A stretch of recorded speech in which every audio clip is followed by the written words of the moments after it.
Inside Kevin Costner and Clint Eastwood's rift, and why Eastwood replaced the Yellowstone star in their only film Western Titans. Kevin Costner and Clint Eastwood team up only once, in 1993's A Perfect World, and reported on set clashes on the crime thriller may explain why the iconic duo never worked together again. If you figured Kevin Costner and Clint Eastwood teamed up a bunch of times, nope. Two titans of the Western only crossed paths once, on 1993's crime drama Perfect World. And based on how that shoot allegedly went, it makes sense they never tried a sequel collaboration. The one and only Costner-Eastwood team-up. Costner stars as Robert, an escaped prisoner on the run. Eastwood directs and also plays Texas Ranger Chief Red Garnet, the lawman tracking him. It is not a Western, but it is very much in Eastwood's zone. Lean, efficient, no fuss. What went sideways on set? Eastwood is famous for shooting fast, keeping budgets tight, and limiting takes. He runs a calm set but expects everyone to be ready and on time. According to Filed, that philosophy clashed with Costner during A Perfect World when Costner reportedly showed up late. Rather than halt the day, Eastwood kept the cameras rolling and used Costner's stand-in to grab a quick shot that made the final cut.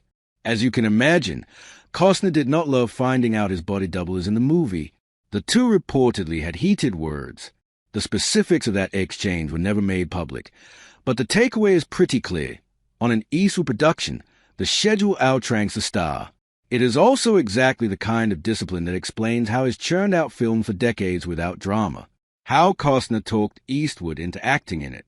Here's the twist. Eastwood initially did not plan to appear on screen at all.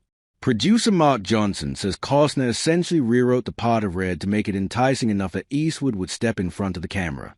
In fact, he sat down with John Hancock and worked on the script for a couple of weeks, ironically, not to work on his character, but to work on the character of Red. So, in a sense, he could seduce Clint by giving him more to do. So, the same guy who butted heads with Eastwood also helped engineer one of Eastwood's better later career performances. Hollywood is full of that kind of contradiction. Quick hit on the movie IMDb, 7.5/10 Rotten Tomatoes, 78% critics, 84% audience box office, $135.13 million runtime, 138 minutes. Is it overlooked?